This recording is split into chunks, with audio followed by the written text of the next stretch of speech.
Hello, everyone, and welcome to Morning Moments with the Rose Heart. My name is Angela, and I am a practicing shaman in Pittsburgh, Pennsylvania.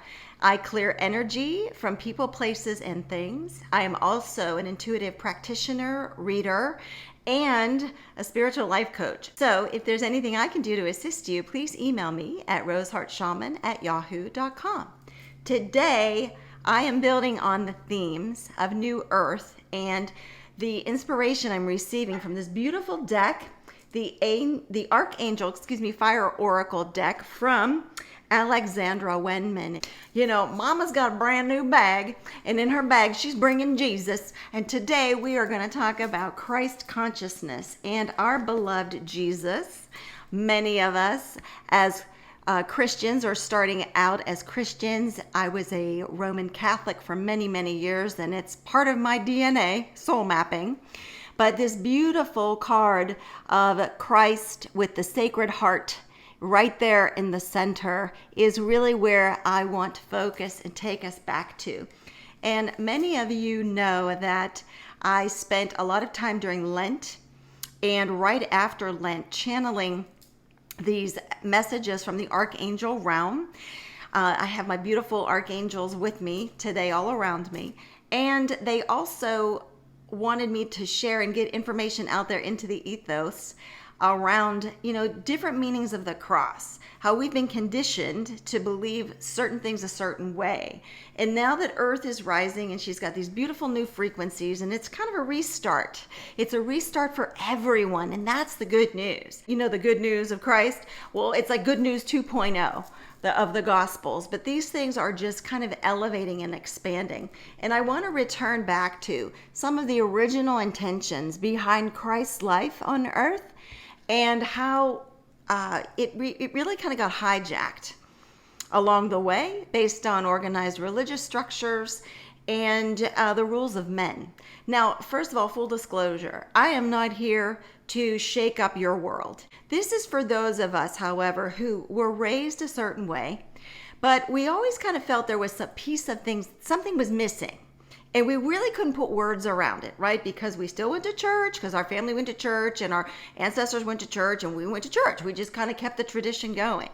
But most of us, if we are being truly honest within ourselves, there are a lot of us, I know, oh my gosh, I know dozens and dozens of Catholics or former Catholics that don't go to church on a regular basis anymore because the suit doesn't fit. And you've heard me say that before. There's something missing, and there's a deep inner knowing within each of us, an inner wisdom that somewhere along the way, the message, the true message of the Sacred Heart of Christ got lost. And so we're going to revisit that today. Goal here is just, as always, my messages are designed to open up and expand awareness. You take what you need, you put the rest aside, or come back another time where it might have more meaning. But the beauty of Christ is, first of all, Jesus is real.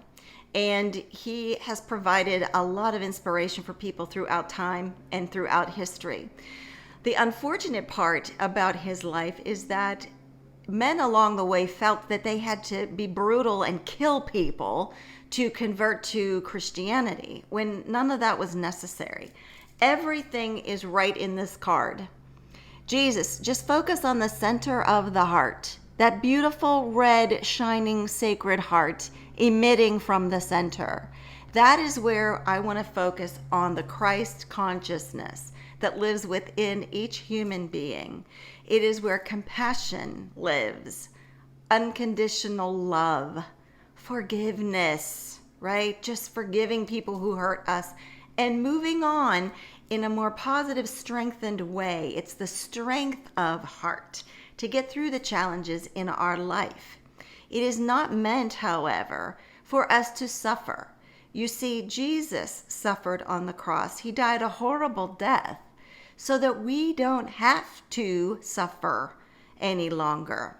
Life is hard enough. We all have natural challenges, ups and downs, highs and lows in life that we have to overcome. These are the obstacles and challenges that we face in order to grow forward in our lives and to really embrace the fullness and richness of our life and human experience. And to connect with Christ consciousness, it's to always remain centered in the heart, where that love and compassion live. It is not about judgment. It's not about harshness. Of course, we want to ask for forgiveness for our transgressions, and we want to extend that forgiveness to others. But it is not about harsh judgment. It's really about love. That's it, people. Jesus was all about love. He was here to show us a new path of enlightenment surrounded by love. And many of us were not raised in a home or in a religion that embraced the fullness of that. Some of us felt guilty. Some of us felt that certain things were punitive. I remember, goodness gracious, the anxiety I had whenever I had to go to confession in front of a priest or behind the screen.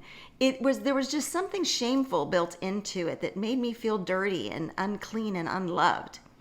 When I knew deep down inside that when I wanted to ask for forgiveness, all I had to do was open up my own lane in my heart and ask God to forgive me. And that's really all you need to do. I just want you to know that love is universal. Love is the message of Christ, to love one another as he loved us, and to move forward with that beautiful, beautiful poem in Psalm in Corinthians 1. Love is patient. Love is kind. It's not boastful. It is not jealous. It is pure. So if you were to revisit that poem, that truly right there is the essence of Christ consciousness, for us to remember, to re-embody the full message of Christ. It's really that simple. We in life made it more complicated. We hijacked it over here or over there. We don't need to do that. Just resonate with that beautiful Christ light in your heart, which is always there and ready for you. I love you guys. I hope this was helpful, and I hope you have a blessed and heart-filled day. Take care, everyone. Until next time.